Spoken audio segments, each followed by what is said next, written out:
بسم اللہ الرحمن الرحیم۔ نبی کریم صلی اللہ علیہ وسلم نے فرمایا کہ کعبے کو دو پتلی پنڈالیوں والا ایک حقیر حبشی تباہ کر دے گا۔ رمضان کے روزے فرض ہونے سے پہلے مسلمان عاشورہ کا روزہ رکھتے تھے۔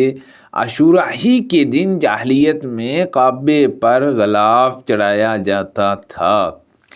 پھر جب اللہ تعالیٰ نے رمضان فرض کر دیا تو رسول اللہ صلی اللہ علیہ وسلم نے لوگوں سے فرمایا کہ اب جس کا جی چاہے عاشورہ کا روزہ رکھے اور جس کا جی چاہے چھوڑ دے۔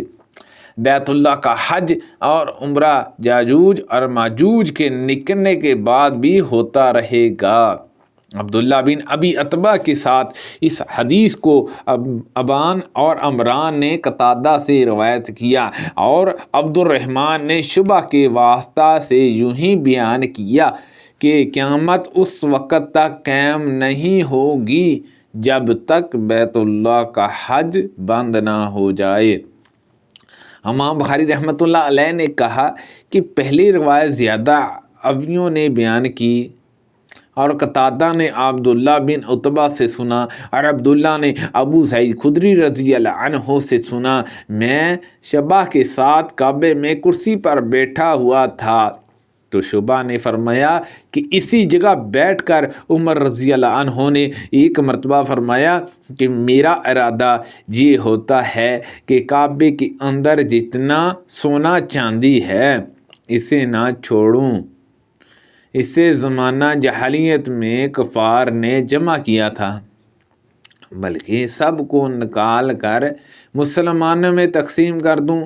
میں نے عرض کی کہ آپ کے ساتھیوں ان حضرت صلی اللہ علیہ وسلم اور ابو بکر صدیق رضی اللہ عنہ نے تو ایسا نہیں کیا۔ انہوں نے فرمایا کہ میں بھی انہی کی پیروی کر رہا ہوں، اس لیے میں اس کے ہاتھ نہیں لگاتا۔ گویا میری نظروں کے سامنے وہ پتلی ٹانگوں والا سیاہ آدمی ہے جو خانہ کعبہ کے ایک ایک پتھر کو اکھاڑ پھینکے گا۔ رسول اللہ صلی اللہ علیہ وسلم نے فرمایا کعبے کو دو پتلی پنڈالیوں والا حبشی خراب کرے گا۔ حضرت عمر رضی اللہ عنہ حجر اسود کے پاس آئے اور اسے بوسہ دیا اور فرمایا میں خوب جانتا ہوں کہ تو صرف ایک پتھر ہے، نہ کسی کو نقصان پہنچا سکتا ہے نہ نفع۔ اگر رسول اللہ صلی اللہ علیہ وسلم کو تجھے بوسہ دیتے ہوئے میں نہ دیکھتا تو میں بھی کبھی تجھے بوسہ نہ دیتا۔ رسول اللہ صلی اللہ علیہ وسلم اور اسامہ بن زید اور بلال و عثمان بن ابی طلحہ چاروں خانہ کعبہ کے اندر گئے اور اندر سے دروازہ بند کر لیا۔ پھر جب دروازہ کھولا تو میں پہلا شخص تھا جو اندر گیا۔ میری ملاقات بلال سے ہوئی۔ میں نے پوچھا کہ کیا نبی کریم صلی اللہ علیہ وسلم نے اندر نماز پڑھی ہے؟ انہوں نے بتلایا کہ ہاں، دونوں یمنی ستونوں کے درمیان آپ نے نماز پڑھی ہے۔ حضرت عبداللہ بن عمر رضی اللہ عنہما جب کعبے کے اندر داخل ہوتے تو سامنے کی طرف چلتے اور دروازہ پیٹھ کی طرف چھوڑ دیتے۔ آپ اسی طرح چلتے رہتے اور جب سامنے کی دیوار تقریباً 3 ہاتھ رہ جاتی تو نماز پڑھتے تھے۔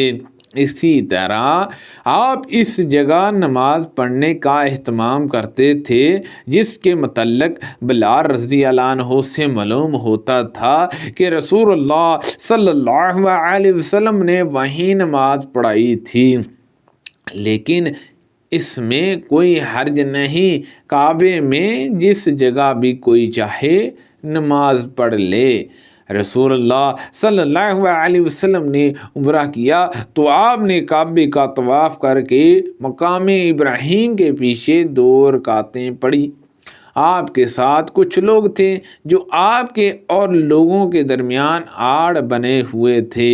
ان میں سے ایک صاحب نے ابن ابی عفی سے پوچھا یا رسول اللہ صلی اللہ علیہ وسلم کعبے کے اندر تشریف لے گئے تھے؟ تو انہوں نے بتلایا کہ نہیں۔ سبحان اللہ عز و جل۔